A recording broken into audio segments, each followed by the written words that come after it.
The reduction targets are not particularly simple to quantify. People say 20, people say 40.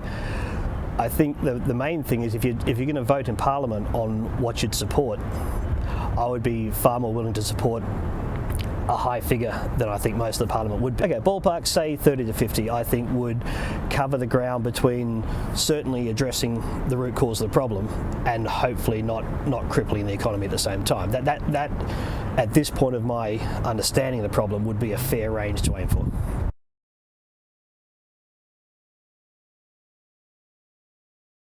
We've never conducted an experiment before where on a global scale we've increased the concentration artificially like we're doing now. So there's no historical background to go on to be absolutely sure what's going to happen at what level. But if you listen to people who clearly are on top of their subject matter, the best reasonable person's estimate would be in the order of 350.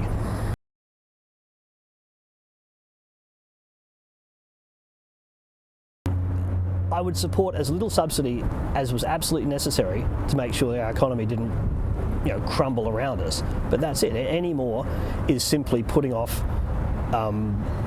the migration to a more sustainable future with renewable energy. So as little as possible, but being realistic that you can't simply turn the tap off overnight. It's important that the people doing this know that that's going to end. The subsidy is not simply a way of making sure that BP can continue to be BP forevermore, doing what they do now.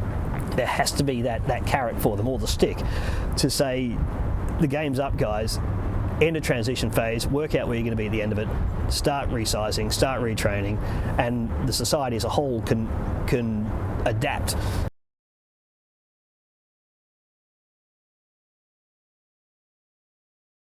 You don't emit unless you are actively growing your economy and therefore making money. So China can control its growth rate as it does. Centrally it controls its growth rate and it's making money hand over fist. It has foreign reserves that you wouldn't believe.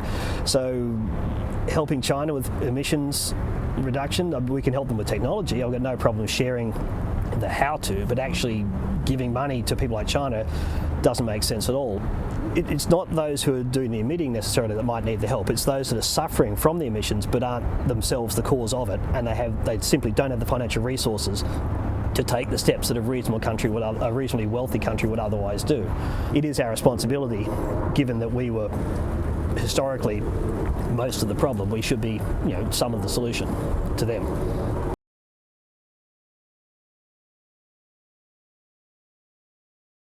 You influence behaviour by introducing pleasantness or unpleasantness in any form. So if the residents of Bradfield typically drive to work and there's no alternative, then they're still going to drive. Ideally, you provide an alternative wherever practical. Now, I don't advocate extra train lines running through national parks just to link up Manly and St Ives, for example. It's horses for courses. You obviously have a mix of light rail, heavy rail, buses, motorcycles, which are underused, unfortunately. I mean, look at trains. Trains don't use regenerative braking in Sydney. So every train you see, although it's very efficient in terms of moving thousands of people in and out of the city in an hour, the amount of power they consume, about half of it is thrown away because they don't bother to recapture that energy as the train breaks into a station. I mean, you can just be more efficient with what you do. You don't have to change everything to get a major difference in your footprint.